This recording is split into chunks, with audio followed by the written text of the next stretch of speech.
Endometrioz yalnız dərman və ya cərrahi müdaxilə ilə deyil, müalicəsində qidalanmanın da rolu olan bir xəstəlikdir. Düzgün qida seçimi iltihabı və ağrını azaldar, hormonal tarazlığı isə stabilləşdirə bilər. Tövsiyə olunan qidalar: yağsız balıq, somon, skumbriya, sardina, omega-3 yağ turşuları iltihabı azaldır.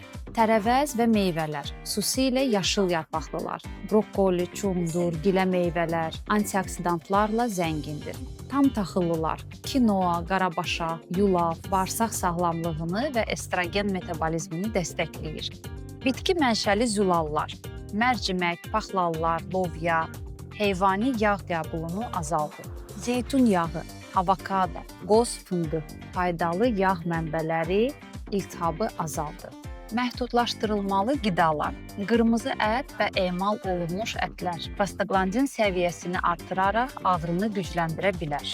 Süd məhsulları, xüsusilə yağlı və tam süd, bəzi pasientlərdə estrogen səviyyəsini artırır. Gluten və şəkər bağırsaq iltihabını və şişkinliyi artırır. Kofein və alkoqol qaraciyərin estrogen metabolizmini zəiflədir. Unutmayaq ki, qidalanma tibbi müalicənin yerini vermir. Buna görə hər zaman ilk olaraq həkiminizlə məsləhətləşin.